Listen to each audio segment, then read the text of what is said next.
Hey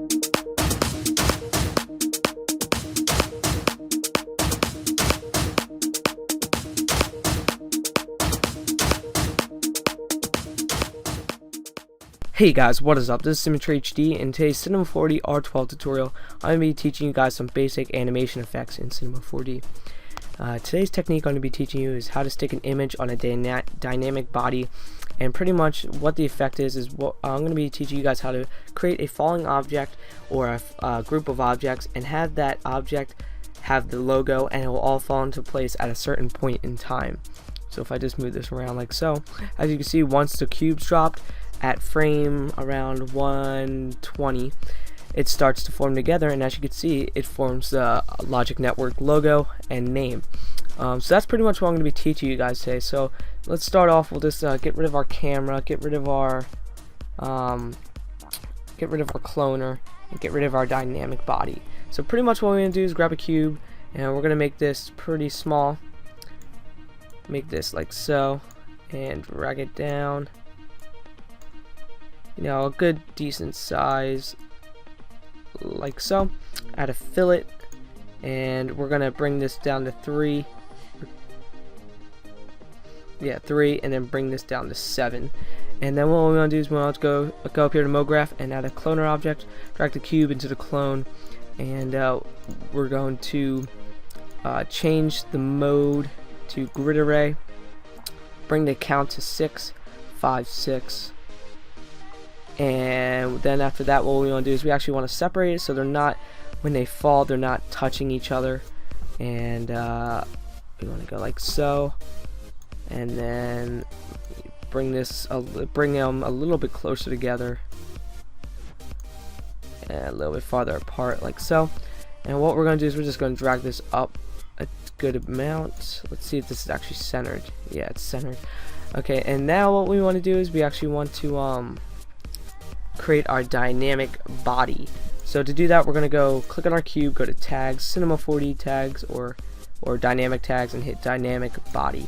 As you can see, it'll add a dynamic body. Now it's different in all versions. If you guys need to know how to do that, leave a comment. I'll try to help you guys out as best I can. But to actually make it recognize that the floor is there, so when it hits the floor, it'll actually recognize that it's there, we're going to go click on our dynamic tag, hit Alt Control, and drag it onto our floor. As you can see, it will create another dynamic body, recognizing that this will hit this, and once it does, it will react. And if we hit play, so we'll start from the beginning. If we hit play, as you can see, it's a little bit too. Well, actually, I have it pre-started. Well, I'll show you guys what my pre-standards are. I'm in the collision tag of the dynamic body for the floor. I use the bounce at 50, and we're going to bring the friction up to about 65. Bring the bounce to keep the bounce at 50. And do the same thing, bring the bounce up to 75 or 65. Let's see how that looks. Now it's all up to preference, but I feel like if the more friction you add, the more realistic feel it is. We'll actually bring down the friction a little bit since we are using bigger objects here. So let's see how that looks. Yeah, that looks good. So actually we'll add a little bit more bounce. We'll add 60 bounce and 65. Let's see how that looks. Well, it's 65, 65. Whoops. And see how that looks, because the bottom layer isn't really reacting that. Yeah, that looks a lot more natural and better. So now what we want to do is we actually want to get we're going to grab a camera, and what we want to do is if we were to go into our well, actually first we should make a material for our I already have one here, but I'm going to show you how I did it. We'll go into color, add a texture, load image, and I'm just going to go to my desktop, and I already have one pre-made. What we're going to do is we're going to right click, and we're going to make a sphere GI. This will make our excuse me, our overall logo look a lot better. I'm going to add some reflection, add about 10, maybe 15, 14. Add some Fresnel, bring that to like 25, and bring the blurriness to 3. Or let's bring it down to 2. Keep it at 3, I guess that's fine. 2. And what we want to do is we want to drag this onto our cube. And once we have that, you see it will arrange it onto each proportion of our cubes or our chiclets, whatever, I don't know what you want to call them. But if we click on our tag of our image, you can see down here it says projection. Standardly it's on UVW mapping. We want to change that to camera mapping, and what this will do is it will spread it out. But what we want to do is we want to go to our perspective of our camera by hitting that black box, and what we want to do is we want to zoom out, and what we want to do is we want to go to, once we hit our tag again, you'll see it has, we have a camera down here. So what we want to do is, it says camera, we want to drag this camera down in here, and as you can see, once we do that, we'll get into perspective of our logo. Now if we zoom out, you see it will go on the images, but we obviously don't want that to happen. So we'll zoom out, get your camera where you want it to be when in your final animation.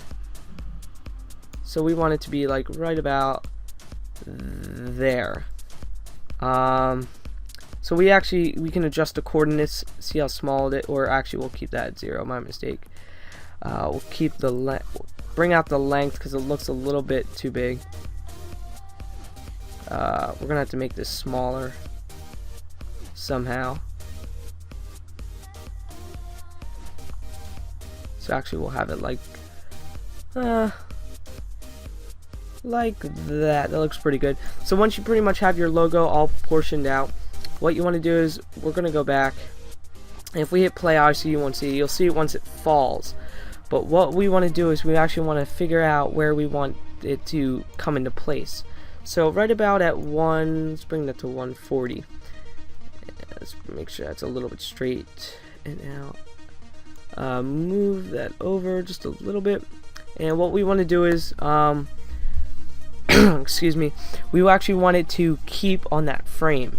So to do that, what we want to do is we want to go to cube, we're going to hit control to make the cube editable, and also we want to make our cloner editable. So we'll hit C, and once we do that, if we open it, you'll see that we have a whole bunch of splines. Now what we want to do to create this effect, so we'll just go back and let this play out so it goes back to 140. Actually no, we have to let it play out completely. Don't know why, but it is. So we'll go to 140, let it play out, roll out. Once everything stops moving, 140. Okay, so actually we want to get rid of these UV mapping tags. So what we're going to do, I clicked on the bottom one, we're going to go to the top, we're going to hit shift click, and as you can see it selects all of them. We're going to delete those. Oh, whoops, my mistake. We want to scroll down, click, and shift click. We had the other spline selected, so we don't want that to happen. And once we do that, delete them, and then we'll do the same thing, but we're not going to delete our materials. Oh, whoops. Click, shift click, and what we're going to do is we're going to go up here to tags, and what this will do, this is pretty much the whole effect that we want to do. This will generate UWV coordinates, and what this will do is if we play back, as you can see, our image is spread around all the cubes, and as we can see at 140 everything will start coming together like so, and there you go. Obviously you see the logo come out like so. Now this was a quick tutorial, I know that, but you guys can definitely mess around with the settings, but this is just a rough idea for you guys. So if we zoom out and we hit play, as you can see, our image is spread out randomly amongst the cubes. So if we watch that play at 140, everything should properly come together and we should have our proper logo. So there you go. So anyways guys, thanks for watching this tutorial. I'm gonna probably try making a series out of this because a lot of people have been asking me to do a lot of animation series. So I'll start doing that. If you guys do need any help with this, leave a comment in the comment section below. Maybe give it a like, add it to your favorites. Just try to get this video to about 45 likes. I would really appreciate that. But anyways guys, thanks for watching. If you guys haven't already, follow me on Twitter. My Twitter is @SymmetryHD, or even go like my Facebook page at Symmetry Tutorials, or go check me out on my personal Facebook page at Ryan Duffy. Also, go follow me on Behance to check out all my projects that I do that aren't always posted on YouTube. So anyways guys, thanks for watching. I hope you enjoyed. I'll see you guys in my next tutorial, and see you guys later.